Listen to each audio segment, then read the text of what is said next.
अद्य शनिवासरः अथवा मन्दवासरः ज्येष्ठ शुद्ध नवमी दिनांक 15 जून 2024।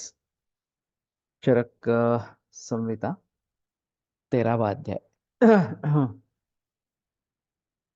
शङ्खं चक्रं जलौकान् ददतमृतघटं चारुदौर्भिश्चतुर्भिः सूक्ष्मस्वच्छातिरुद्यांशुकपरिविलसन् मौलिमम्भोजनेत्रं कालाम्भोदोज्ज्वलाङ्गं कटितटविलसच्चारुपीताम्बराढ्यं वन्दे धन्वन्तरिं तन् निखिलगदवनप्रौढदावाग्निलीलम् प्रौढदावाग्निलीलम् ब्रह्मणो हि समारब्धामात्रेयाद्येषु पूजिताम् अस्मदाचार्यपर्यन्तां वन्दे गुरुपरम्पराम् आयुर्वेदरतं वन्दे माधवाख्यं महागुरुम् आयुर्वेदामृतं सर्वं शिष्येभ्यो यः प्रदत्तवान् द्रष्टाज्ञानी दृष्टकर्मा कृतकर्मा तथैव च अध्यापको भिषक्श्रेष्ठो महान् संशोधकस्तथा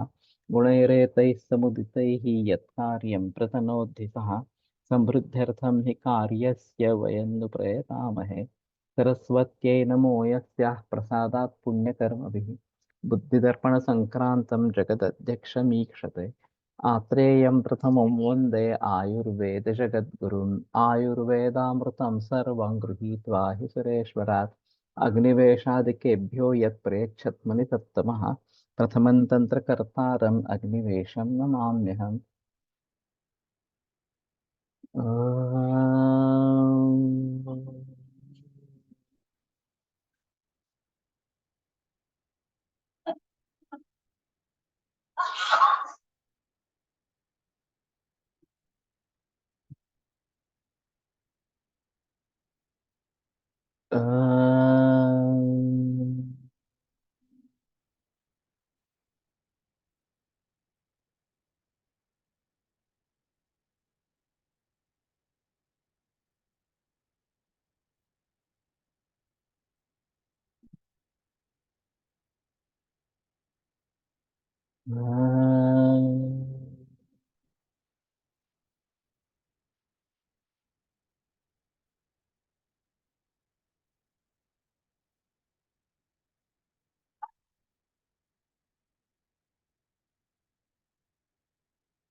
ओम शांति शांति शांति।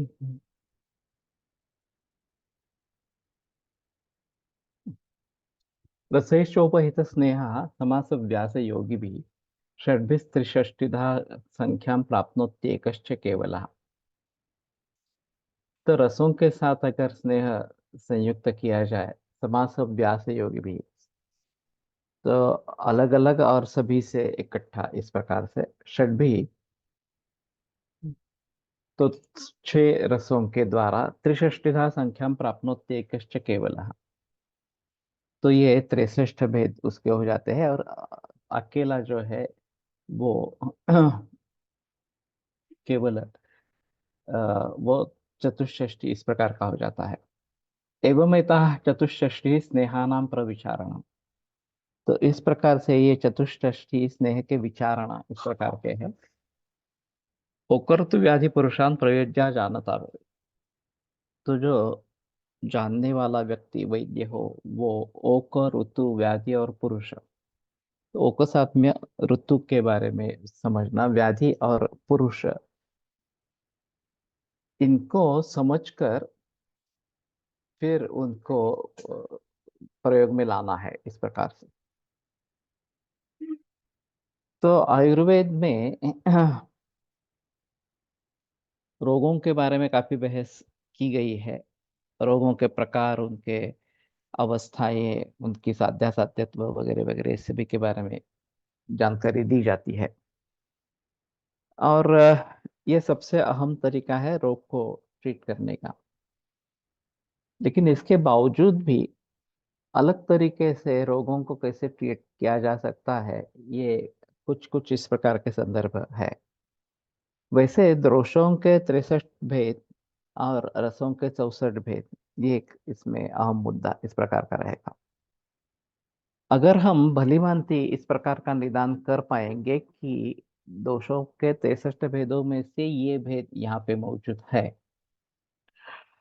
और फिर उसके लिए रसों के 64 भेदों में से ये प्रविचारणा स्नेह यहाँ पे दे सकते हैं,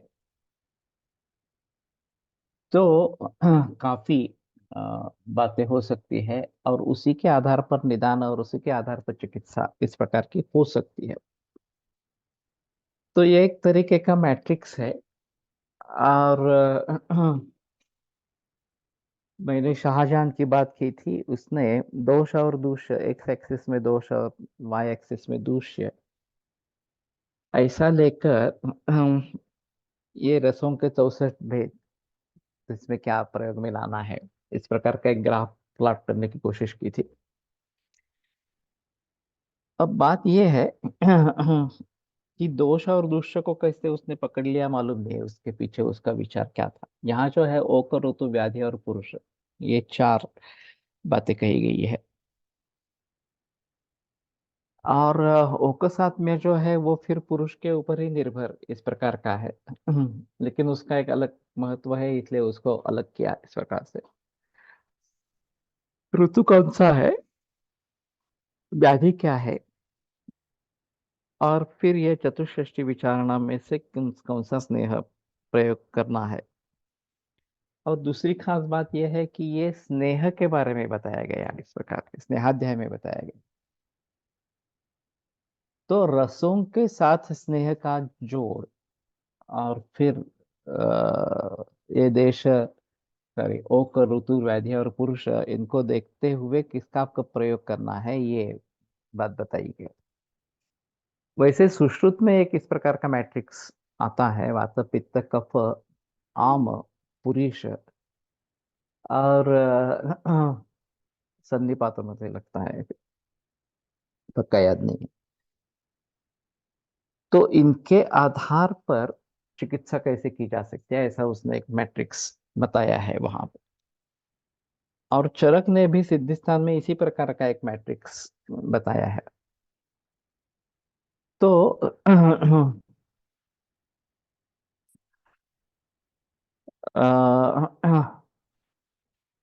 जो नए विकार इस प्रकार के हैं, नए नए तरीके से उभरे हैं, कुछ भी हो इस प्रकार से, उनको कैसे देखा जाए, उनको उनके बारे में कैसे सोचा जाए, इसमें काफी बहस होती रही है और रहेगी, क्योंकि ये बड़ी ज्वलंत समस्या इस प्रकार की है। तो काफी लोग मानते हैं कि लक्षणों को देखो, फिर हमारे शास्त्र में लक्षण ढूंढो, और फिर हमारे हिसाब में कुछ विकार सामने आता है, तो उसको लेकर चिकित्सा करो। मैंने एक नीलकंठ महाराज की बात बताई थी, उन्होंने एक डायबिटीज के मरीज को लवण भास्कर का प्रयोग किया था, और उसका डायबिटीज ठीक हो गया। तो सर ने पूछा कि आपने लवण भास्कर का पैसे पैसे प्रयोग किया। तो उन्होंने कहा, मैंने भी डायबिटीज को देखा ही नहीं, उसको अजीर्ण था मेरे हिसाब में, इसलिए मैंने अजीर्ण की चिकित्सा इसलिए लवण भास्कर दे दिया। अब ये एक अहम मुद्दा है कि हमारी दृष्टि में निदान क्या हो सकता है, उस निदान के आधार पर हम चल सकते हैं। लेकिन हमारी दृष्टि में भी अगर निदान नहीं हो पाता, किसी एक विशिष्ट रोग पर नहीं पहुंच जाते हैं, तो विकार नामा कुशलो निर्यात कुदाचन नहीं सर्व विकार नाम नामोत्युक्ति देवा। इस सूत्र को ध्यान में रखते हुए दोष कौन से है, दूष्य कौन से है, या दुष्यंत देशम बलं कालमादान प्रकृति वया वगैरह वगैरह जो बातें बताई गई, तो उनको ध्यान में रखते हुए उसमें दोषौषध निरूपणे यो वर्तते चिकित्सायां न स्खलते जाते च। तो केवल दोष के आधार पर वहां पे चिकित्सा करनी है, ऐसा है। साधनौषलिंगैरादिश्य व्याधीन साध्यान उपाचारे, दोष लक्षणों के अनुसार साध्य व्याधि की चिकित्सा करनी है इस प्रकार से। तो ये एक अलग तरीका इस प्रकार का रहेगा।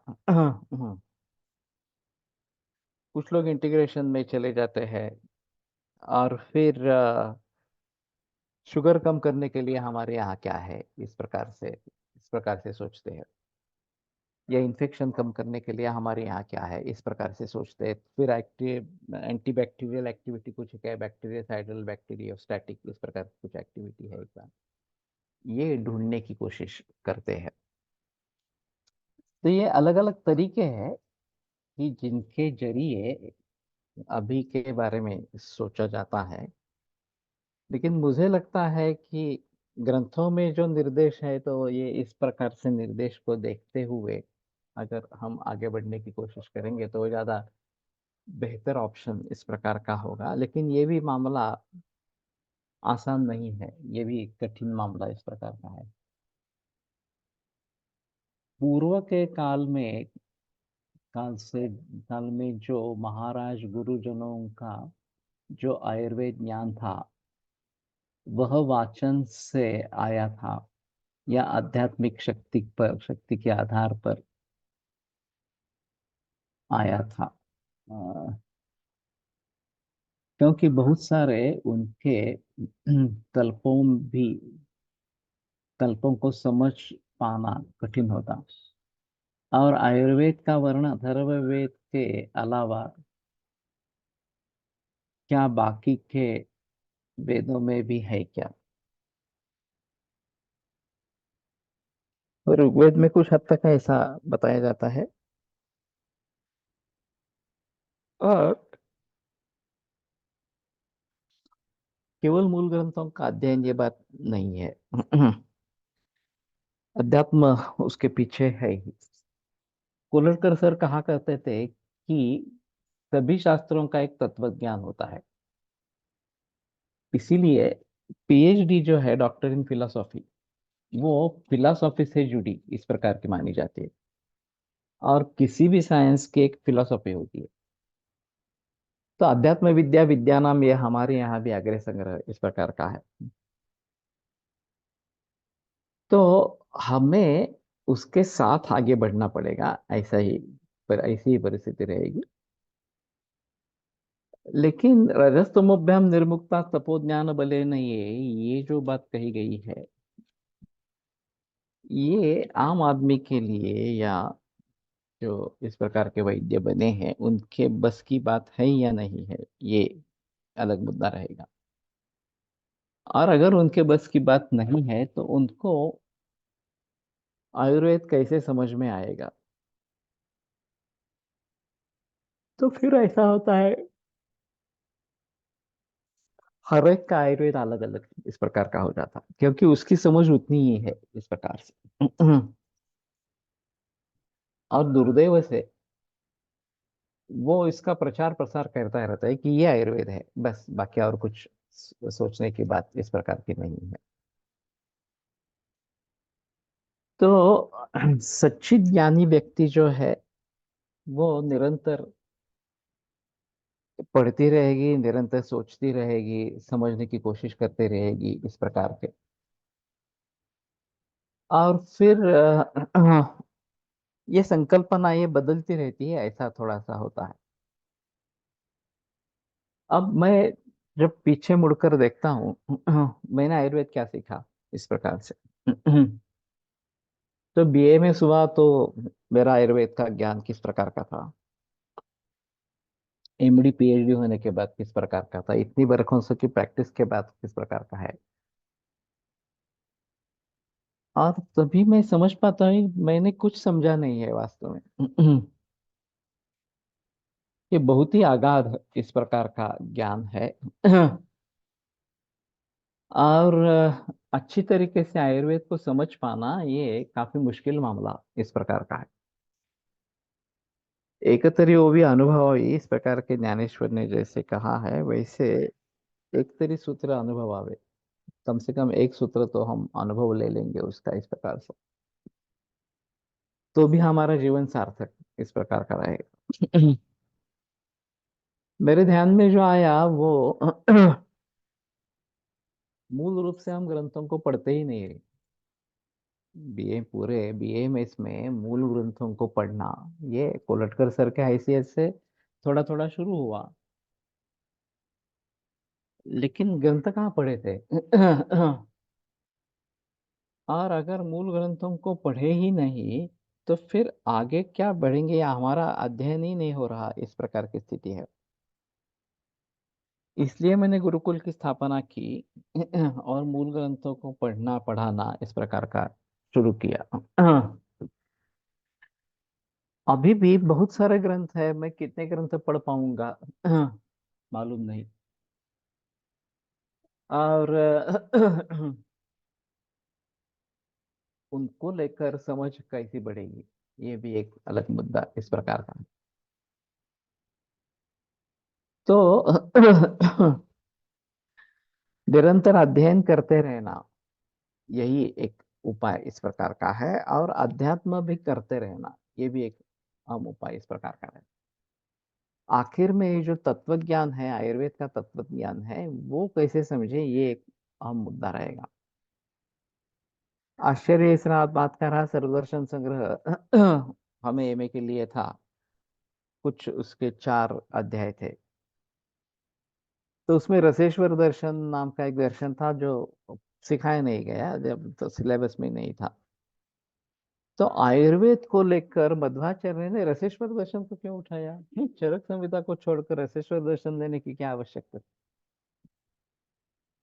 और वैसे देखा जाए तो चरक में सभी तत्वज्ञानों का सम्मिश्रण है, वेदांत भी है, सांख्य भी है, वैशेषिक भी है, बौद्ध भी है, इस प्रकार से। तो ये काफी मामला मुश्किल इस प्रकार का लगता है। और कहाँ पे किस तत्वज्ञान का उपयोग किया गया है, ये देखना एक अहम मुद्दा इस प्रकार का रहेगा। तो कहने का तात्पर्य अर्थ ये है कि अध्यात्म ज्ञान होना ये आवश्यक इस प्रकार का रहेगा। आपका गुरुकुल कहाँ है, उसमें प्रवेश लेने की प्रक्रिया क्या है? ये पुणे में चलता है। First year, second year, third year के बाद गुरुकुल रहता है। अभी एक गुरुकुल अगस्त में होगा, फर्स्ट ईयर के परीक्षा के बाद में। और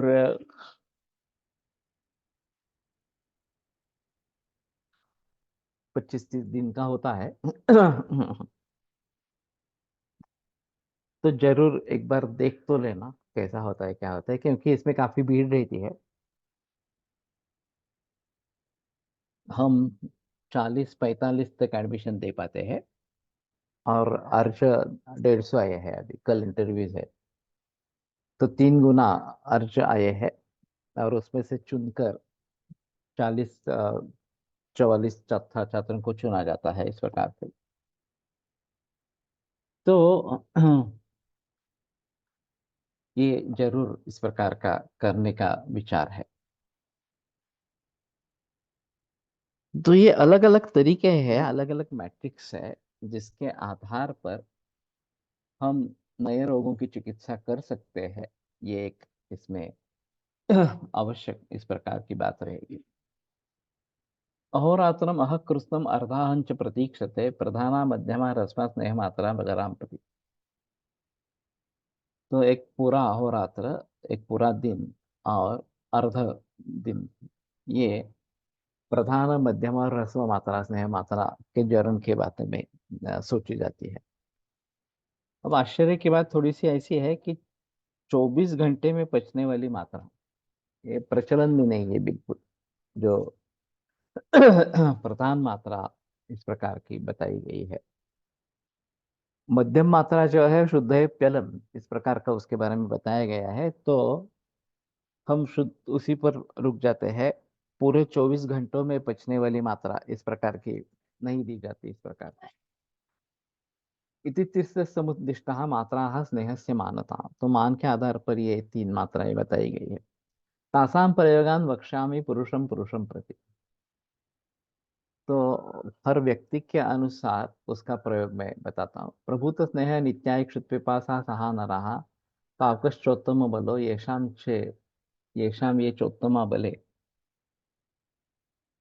तो जो प्रभुत स्नेह नित्य, अच्छी तरीके से स्नेह का सेवन करने वाले, इस प्रकार से नित्य सेवन करने वाले, क्षुत पिपासा सहा नराः, और क्षुत पिपासा सहन करने वाले इस प्रकार के नर पावकश्चोत्तम बलो, और जिनका अग्नि अच्छा है, उत्तम बल है, यशाम ये च उत्तम बल है, और उनका बल भी अच्छा है। गुल्मिनः सर्पदष्टाश्च विसर्पोपहताश्च ये उन्मत्तः कृच्छ्रमूतराश्च गाढवर्चस एव च पिबेयो उत्तमां मात्रां तस्याः पाने गुणां शृणु। तो गुल्म, सर्पदष्ट, विसर्प, उपहत, उन्मत्त, कृच्छ्रमूत्र, गाढवर्चस, ये सब उत्तम मात्रा का पान करे। और उसके गुण जो है, विकारान शमयत तेषा शीघ्रम सम्यक प्रयोजिता। तो ये योग्य तरीके से अगर उसका प्रयोग किया जाता है, वो तत्काल विकारों का शमन करती है, शीघ्र करती है। दोषानुकर्षिणी माता सर्व मार्गानुसार, दोषों को अनुकर्षण करने वाली, उसका अपने पीछे लेके आने वाली, और सर्व मार्गानुसारिणी, सभी मार्गों में जाने वाली इस प्रकार से। बल्या पुनर्नव करी शरीर इंद्रिय चेतसाम, बल्य है ये मात्रा, और शरीर इंद्रिय और चेतस इनको पुनर्नव करने वाली, जैसे कि पुनर्जन्म देने वाली इस प्रकार की ये मात्रा है।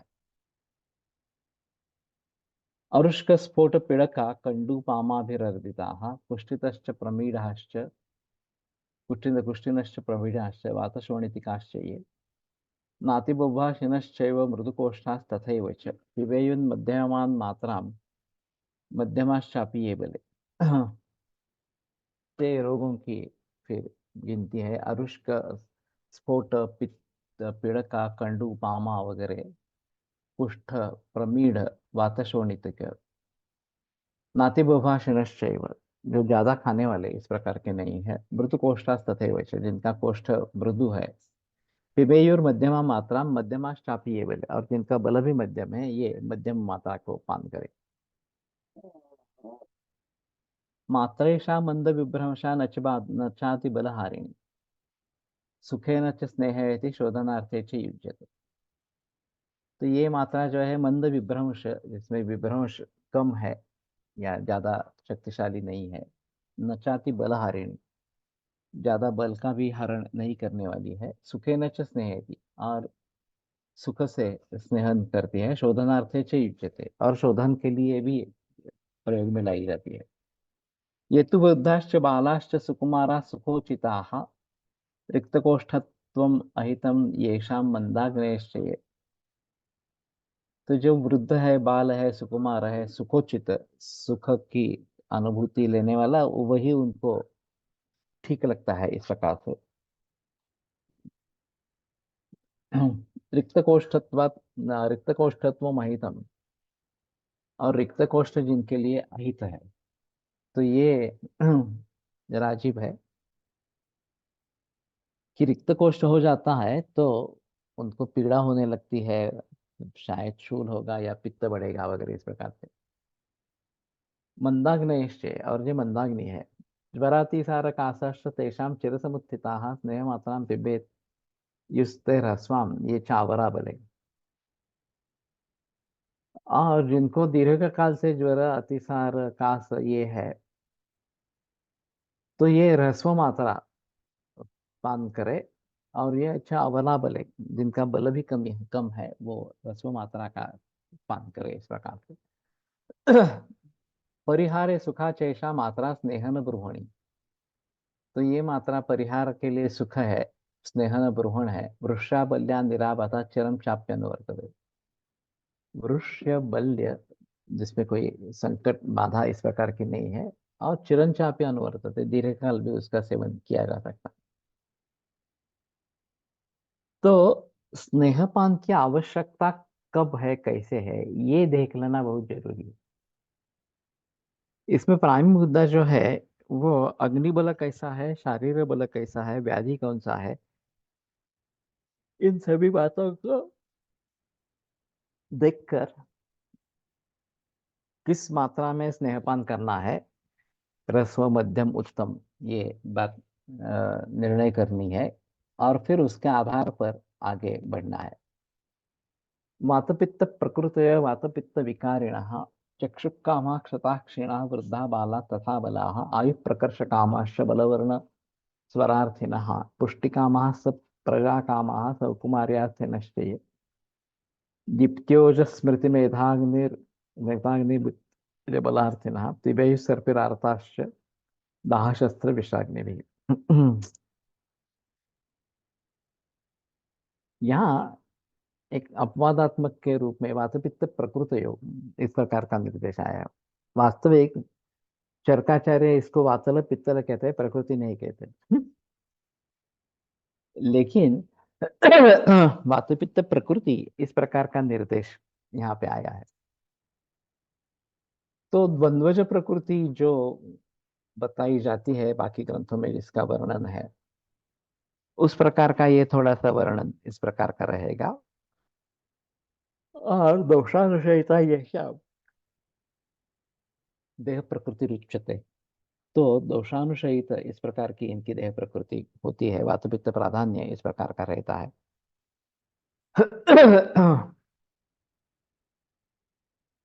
तो ये प्रकृति शब्द का प्रयोग करते हैं ग्रंथकार, तो ये समझ लेना है कि यही उनकी प्रकृति है। इस प्रकार से ये विकृति नहीं मानी जाएगी।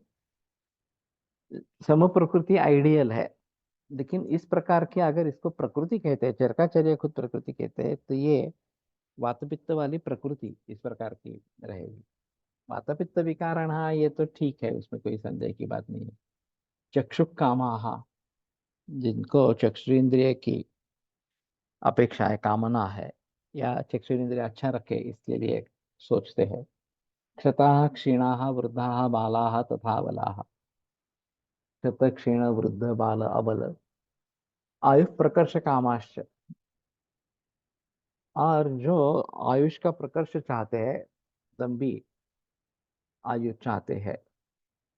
बलवर्ण स्वरार्थिनः, बल वर्ण स्वर इनके याचक है, ये जो चाहते हैं इस प्रकार से। पुष्टि कामाः प्रजा कामाः सौकुमार्यार्थिनश्च। पुष्टि की जिनका अपेक्षा है, प्रजा की अपेक्षा जिनको है, सौकुमार्य अर्थिनश्च, और सौकुमार्य की अपेक्षा जो रखते हैं। दीप्त्योज स्मृति मेधा अग्नि बुद्धिन्द्रिय बलार्थिनः। दीप्ति ओज स्मृति मेधा अग्नि बुद्धि इंद्रिय बल इनकी अपेक्षा रखने वाले। पिबेयु सर्पी आर्ताश्च दाह शस्त्र विषाग्नि। तो वो घृतपान करे, और दाह दाह शस्त्र विष अग्नि इनसे जो आहत है, आर्त है, वो भी घृतपान करे।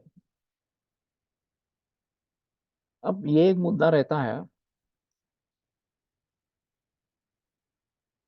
केमोथेरेपी रेडिएशन लोग ले रहे हैं, तो ये विष अग्नि दाह इससे पीड़ित इस प्रकार के हो जाते हैं, और उनके लिए घृतपान अच्छा है। तो कैंसर के मरीजों में घृतपान आवश्यक है, इस मुद्दे पर मैं पहुंचा। फिर कौन सा घृत देना है, ये सोचते सोचते महाकल्याण कपूर पहुंचा।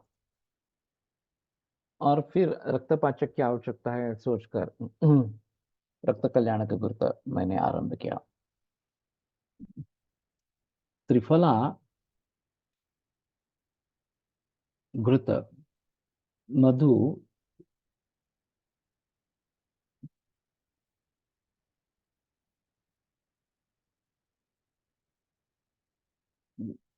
रेडीमेड किसी फार्मेसी का अवेलेबल होता है क्या? ऐसा त्रिफला प्लस घृता और मधु ऐसा तो नहीं अवेलेबल होगा। टिकने का थोड़ा प्रॉब्लम रहेगा। लेकिन त्रिफला तो मिलता है, घृता मधु मिलता है, कोई प्रॉब्लम नहीं।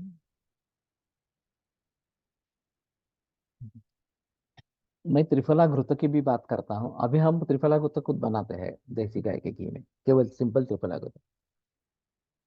मैं महात्रिफला घृत लिख के देता था, तो हमने त्रिफला घृत बनाना शुरू किया। और नेत्र रोगियों में अनुपान के रूप में त्रिफला घृत देते हैं। और फिर सप्तामृत या त्रिफला ये दवाई में डालते हैं। तो घी उसके साथ में देने के लिए देते हैं। ये थोड़ा आसान तरीका इस प्रकार का है। तो चार स्नेहों में से घृत किसको देना है, इसके बारे में ये।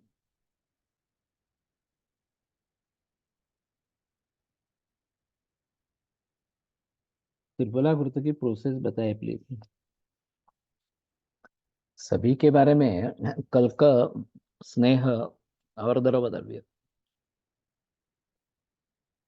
एक भाग कल का, चार भाग स्नेह और 16 भाग द्रव द्रव्य, ये है। तो त्रिफला कल का एक भाग, चार भाग घृत और 16 भाग काढ़ा त्रिपदी का, और फिर सिद्ध करने का, ये कॉमन है। इस प्रकार से त्रिफला घृत के बारे में कोई पाठ होगा अलग, मालूम नहीं, देखना पड़ेगा। लेकिन सामान्य तौर पर यही तरीका सभी जगह है। तो 1:4:16, ये जो कॉम्बिनेशन है, तो वो करते रहेंगे। कहना का तात्पर्य था यहाँ पे ये है कि घृत की प्रशस्ति काफी लोगों में इस प्रकार से है। और वैसे भी घृतम तुल्यगुणम दोषम संस्कारात् जयेत कफम, कफ को भी वो जीत लेता है अगर संस्कार उस प्रकार से करते हैं। और लेने में थोड़ा आसान होता है। वैसे तैलपान करना ये थोड़ा मुश्किल मामला है, हमें तैलपान करने की आदत नहीं है। कुछ ही लोगों में तैलपान देते हैं, तो ज्यादातर ये घृतपान ही किया जाता है। और ये अर्थिन शब्द का प्रयोग बार बार आता है। कि जिनको इनकी आकांक्षा है वो घृत का सेवन करें। अब इच्छा होना, ये कारण बताया गया है स्नेहपान के लिए, घृतपान करने के लिए, इस प्रकार से। तो हम किस इच्छा से द्रव्यों का सेवन करते हैं, उसके आधार पर उसका कार्य शरीर में दिखाई देता है। Mode of action of medicine Ayurvedic approach, एक मैंने एक प्रबंध निबंध पढ़ा था आइसटैम के कॉन्फ्रेंस में, कोलटकर सर का मार्गदर्शन प्राप्त हुआ था। और मेरे जो भी अच्छे अच्छे प्रेजेंटेशंस है, उसमें एक उसका अहम रोल है। रोल ऑफ एक्शन किस प्रकार से है।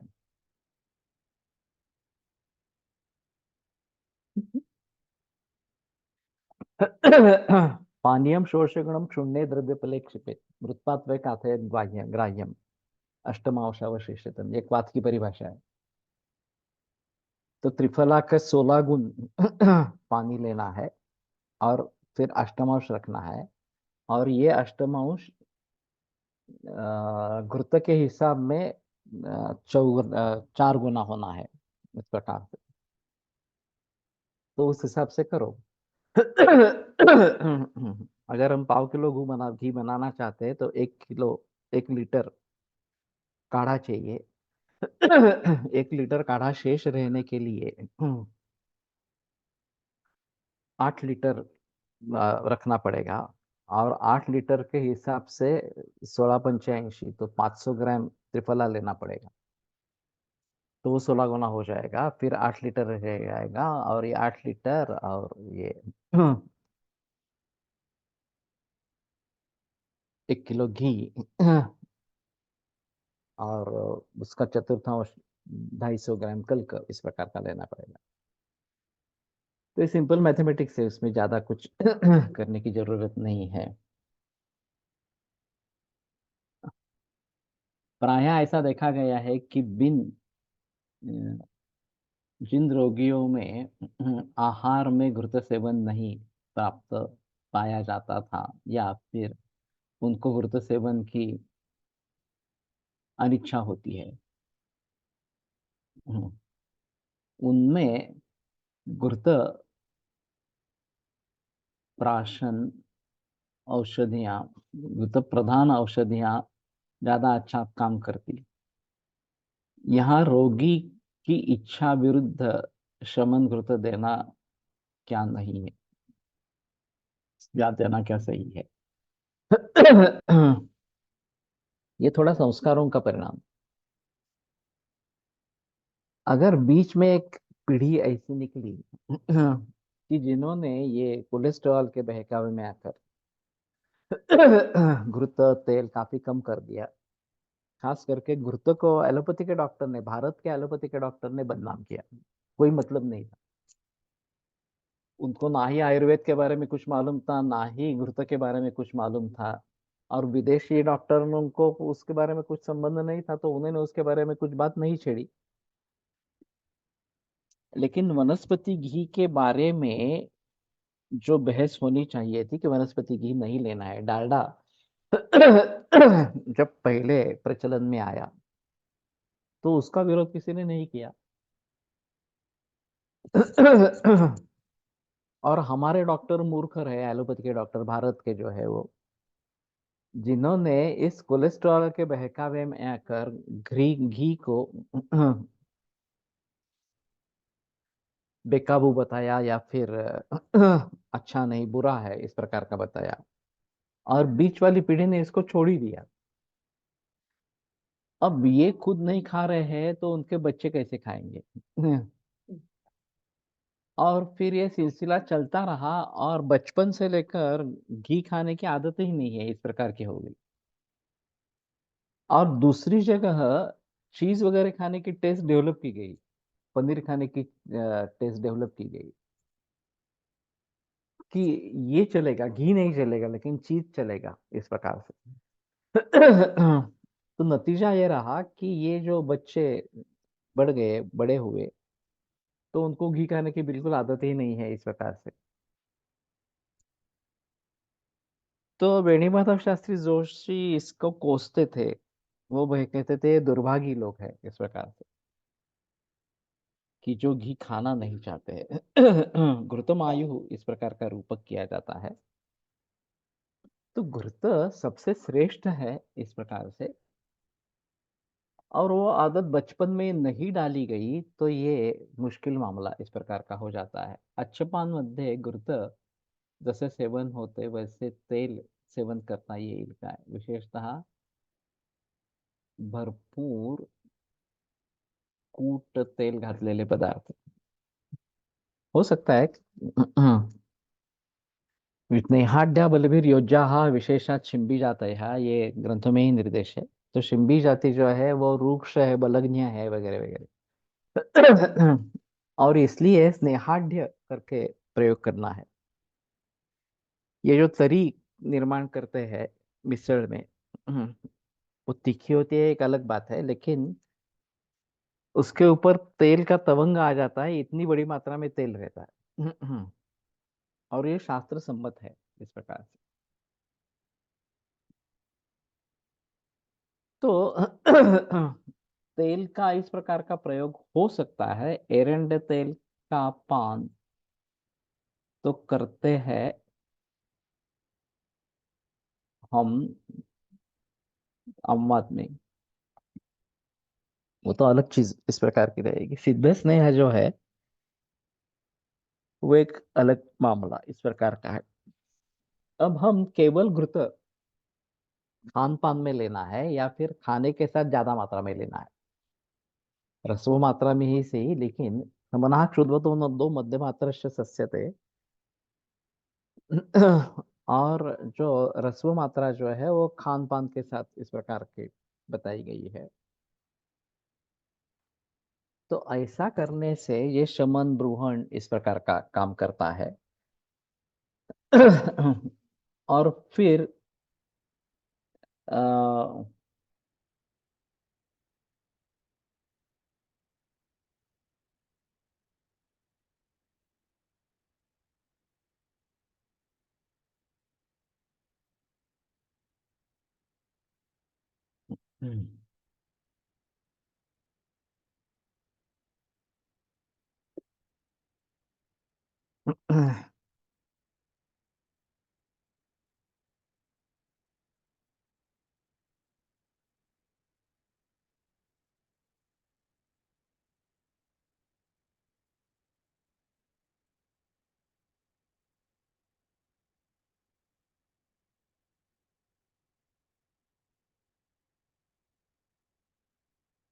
अपने अपने आयुर्वेद वाला कंसेप्ट अभी भी देखने को मिल रहा है हमें। एक उदाहरण संहिता में भोजन के समय का प्रातः काल और सायंकाल का वर्णन है। कई ग्रंथों में यदि भोजन शब्द भी आता है, वाग्भट भोजन के काल के लक्षण बताते हैं मात्राशती अध्याय में।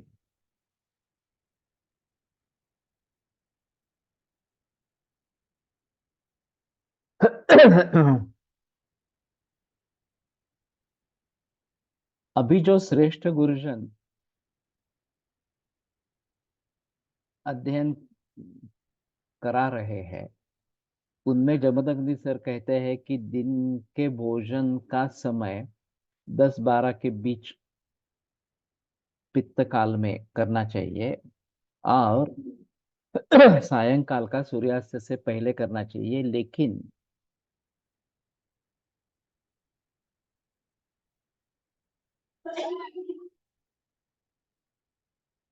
अभिजीत सर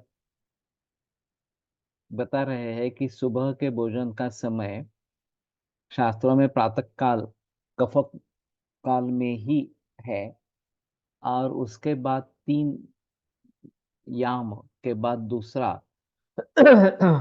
भोजन करना चाहिए।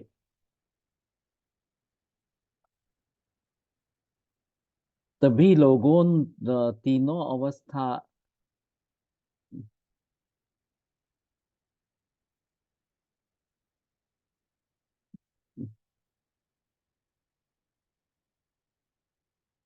पाक ठीक हो पाते हैं। यही शास्त्र सम्मत है। इसी तरह बृहद त्रयी के दिनचर्या में उष्णपान उषपान का वर्णन नहीं है, लेकिन योग रत्नाकर में रात्रिचर्या में उसका वर्णन आया है। और इसको त्रिदोष समता की बात भी की है। इससे त्रिदोष समता की बात की है। और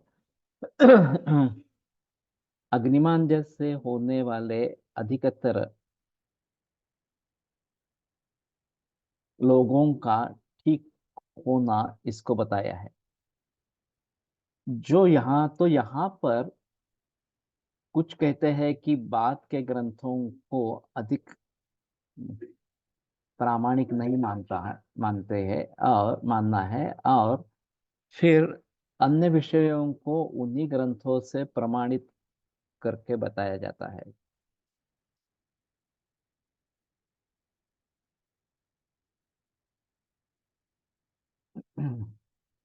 ऐसे बहुत विषय उलझे हुए रहते हैं, जिनको निश्चित करना नए विद्यार्थियों के को काफी मुश्किल होता है। मेरे विचार से प्रातः काल में कल कल प्रातः काल वात का काल मल विसर्जन, कफ का काल व्यायाम, और पित्त का काल आहार के लिए उपयुक्त है। वैसे देखा जाए तो डल्लन ने इसके बारे में बहस की है।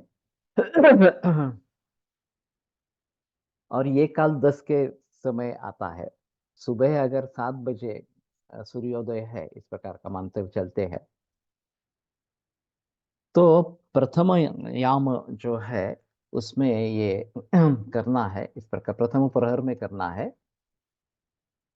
और ये काल प्रायः 10 बजे इस प्रकार का आ जाता है। नामल सर का कहना था कि वो जो अग्नि के यहाँ पहुंचेगा, आमाशय और अधो आमाशय में पहुंचेगा अन्न, तो वो अग्नि का काल वहां पे होना चाहिए। अग्नि का सामर्थ्य उसमें होना चाहिए। इस प्रकार का मेरा एज 50 है, और मैं चाइल्डहुड से लेकर घृत, दुग्ध, कर्ड, लस्सी प्रचुर मात्रा में लेता रहा हूँ। अब मैं एवरेज 100 ग्राम डेली लेता हूँ, और बिना मलाई वाले दुग्ध पिए बिना मुझे निद्रा भी नहीं आती है। मेरा liver profile and lipid profile normal है।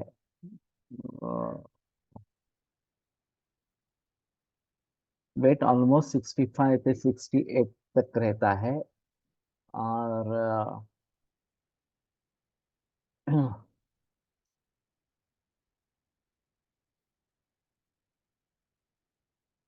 हाइट 167 सेंटीमीटर है।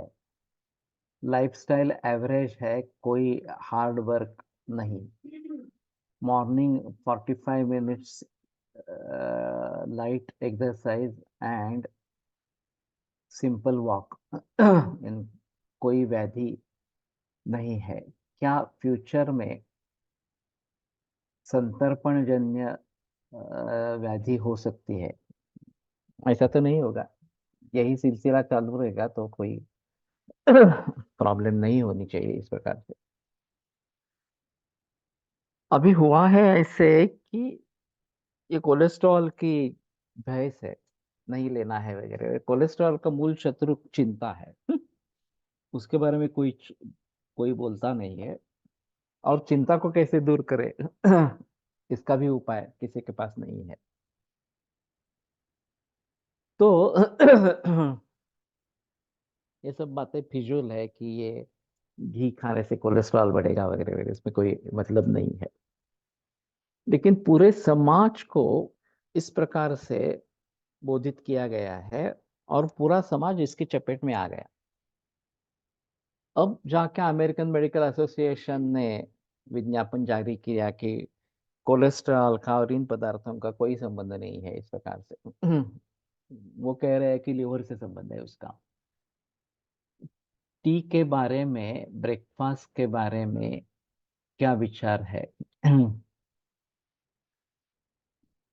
वैसे हमारे इस हिसाब में तो 2 ही बार खाना खाना है। वास्तविक में ये नाश्ता नहीं लेना है।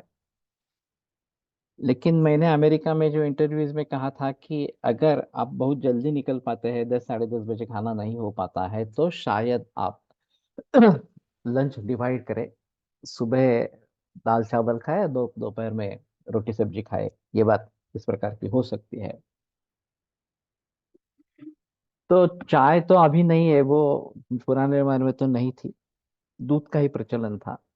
और 2 दफा खाना खाना, एक दफा दूध ले लेना और एक दफा फल ले लेना, ये ज्यादा बेहतर ऑप्शन है इस प्रकार से।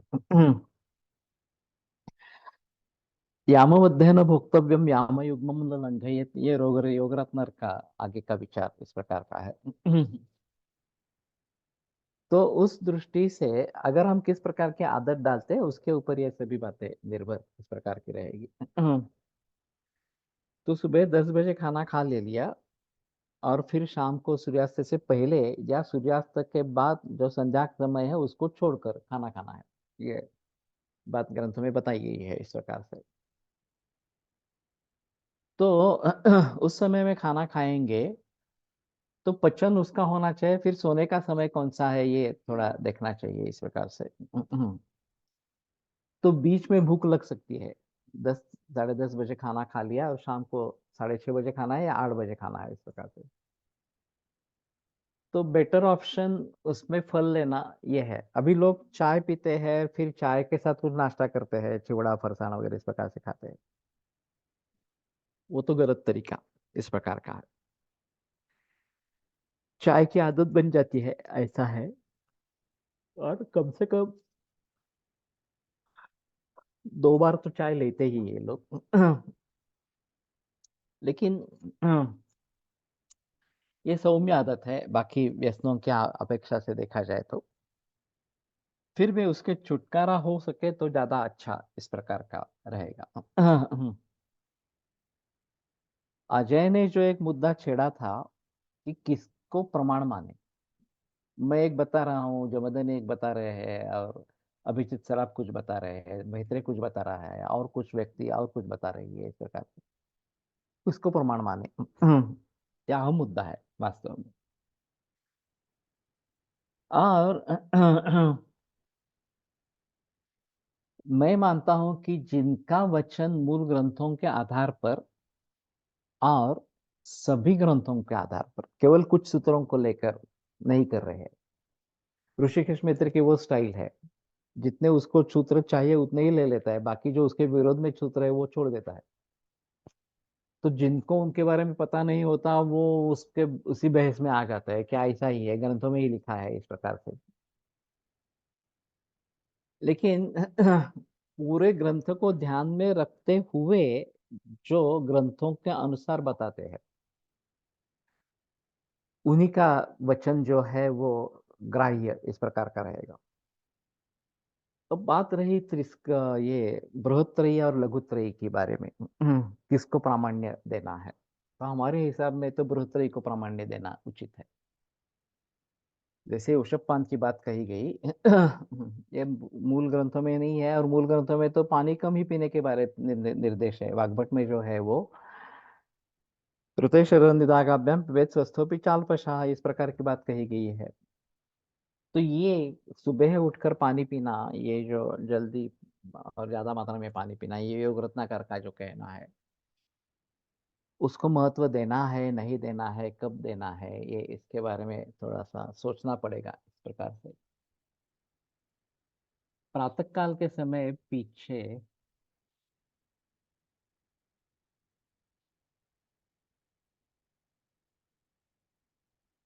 यह बताया कि मधुर अवस्था पाक कफकाल में किए भोजन से उचित हो पाता है, भोजन को ही उचित हो पाता है। सभी अवस्था पाक अपने अपने काल में ही पूरे होता शायद शास्त्र सम्मत है, बाकी विकृति है। वैसे संतोष सूर्यवंशी, इसका भी कहना है कि सुबह सुबह सूर्योदय होने के तुरंत बाद खाना खा लेना है इस प्रकार से। और वो वहां पे प्रचलन में भी लाता है, उसके यहाँ जो लोग आते हैं उनको प्रातः काल में वहाँ खाना खिलाते हैं। लेकिन कफ काल में खाना खिलाना उचित नहीं है, ये सही बात है। कफ काल जाने के बाद पित्त का काल जब आरंभ हो जाएगा तब खाना खाना उचित इस प्रकार का है। इसलिए नैको मुनि यस्य वच प्रमाणम, एक मुनि नहीं है कि जिसका वचन प्रमाण इस प्रकार का है। अब तो ये मूल मुनियों को छोड़कर बाकी भी मुनि आ रहे हैं इस प्रकार से।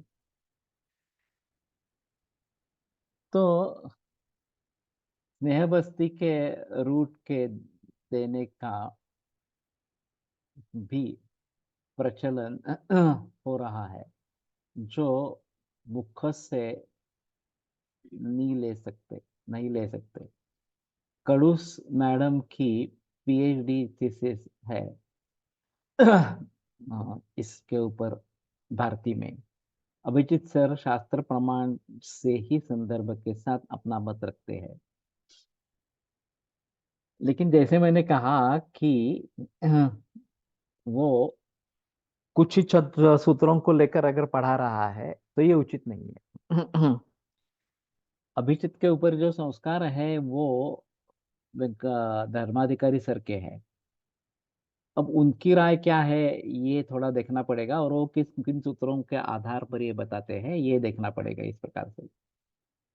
मैं इस बहस में नहीं जाना चाहता। हर व्यक्ति के और उस व्यक्ति का कुछ दैव इस प्रकार का होता है, जिसको उस जिसके जरिए उसको कुछ गुरु मिल जाते हैं। अब किसको कौन सा गुरु मिले ये बताना काफी मुश्किल इस प्रकार का रहेगा। और फिर उस गुरु का ज्ञान कितना है, उनका अनुभव कितना है, इसके आधार पर ये बातें चलती रहती है इस प्रकार से। वैसे धर्माधिकारी सर का स्पष्ट विरोध दूध के लिए कैंसर में इस प्रकार के आयुर्वेद को समझ।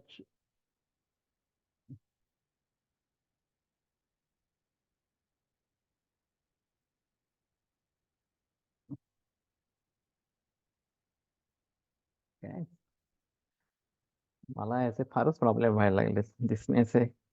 नुसते डोळ्यांनी दिसत नाही आणि चष्म्याने पण दिसत नाही.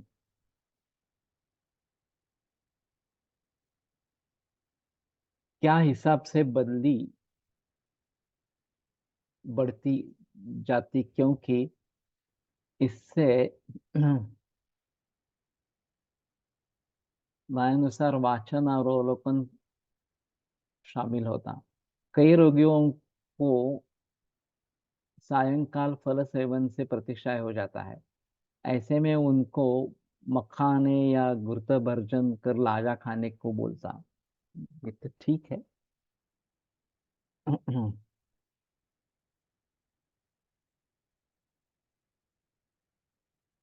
Sir, few patients find difficult to drink Guruchi Siddha Kshira, so is it okay if they add little khansari to it to make it palatable? You can make a kalpa as well. मैंने उनसे पानी पर चर्चा की तो उन्होंने कहा कि आप योग रत्ना करके चक्कर में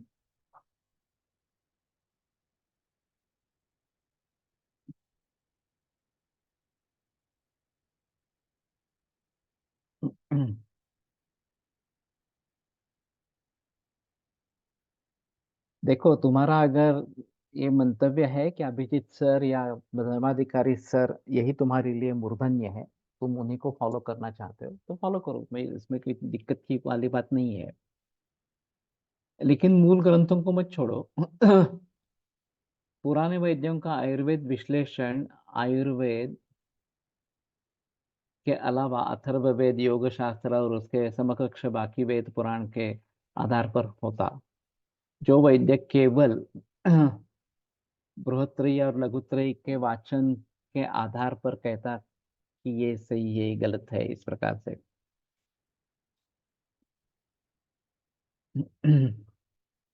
अपने तथ्यों को सिद्ध करने के लिए बार बार अपने गुरु का नाम का सहाय लेना उचित नहीं है।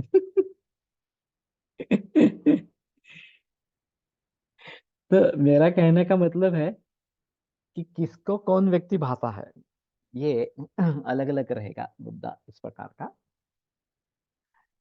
मेरा सौभाग्य रहा है कि मुझे बहुत सारे अच्छे गुरु मिले और जिनमें कंट्रोवर्सी नहीं थी इस प्रकार की कि ये करना है ये नहीं करना है इस प्रकार के। गोलटकर सर हो, फणसलकर हो, बेणेमता शास्त्री जोशी हो, इन किसी में भी इस प्रकार की कंट्रोवर्सी नहीं थी। वो बृहत्त्रयी को ही ज्यादा मानते थे, ये बात सही है। लेकिन मैं अहमदाबाद में गया, हर्डीकर जी है, उनको तो शारंग्र संहिता को लेकर प्रैक्टिस करते थे और मुझे शारंग्र संहिता का उतना परिचय नहीं था, क्योंकि वो मैंने पढ़ी नहीं है इस प्रकार से।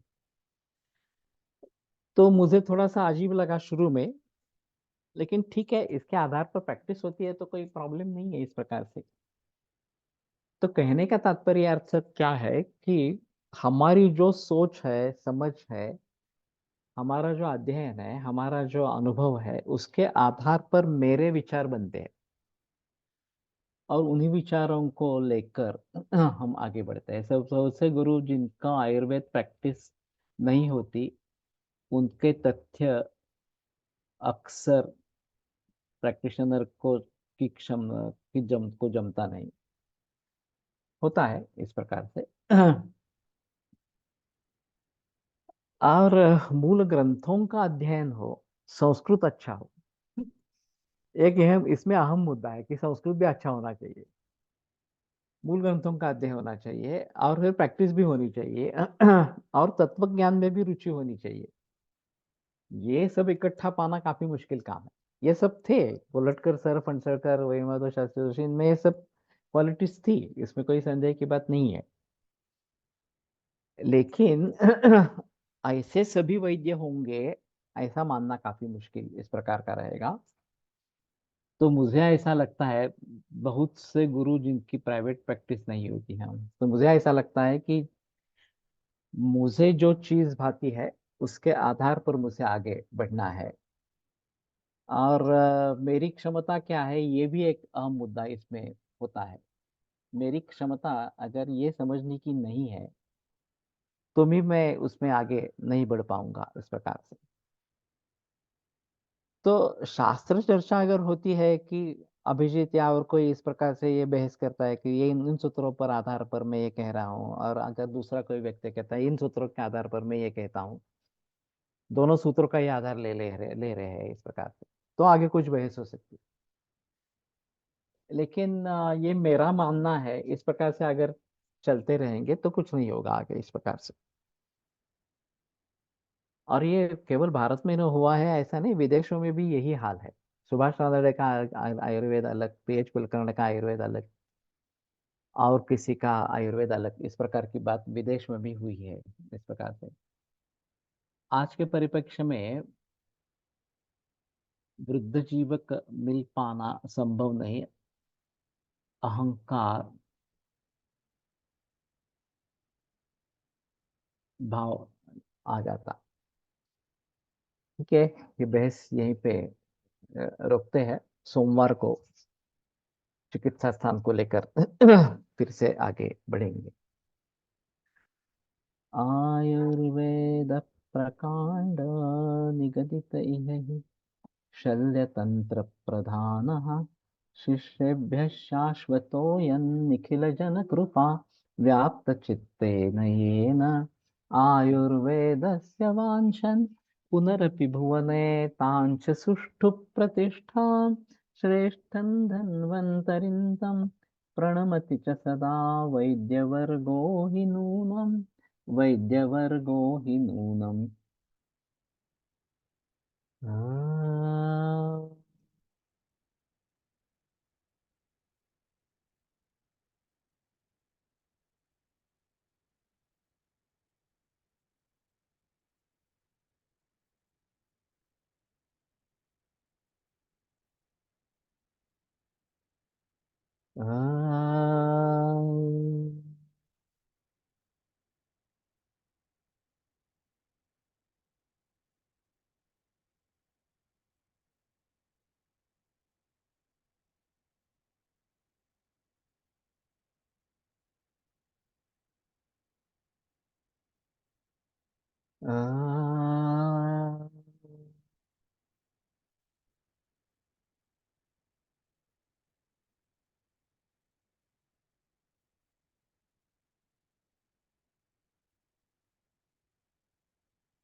ओम शांति शांति शांति ही। ये अगले हफ्ते में तो पूरा होगा। अ, मैं 23 तारीख को कुल्लू मनाली जा रहा हूँ, चंडीगढ़ से होकर।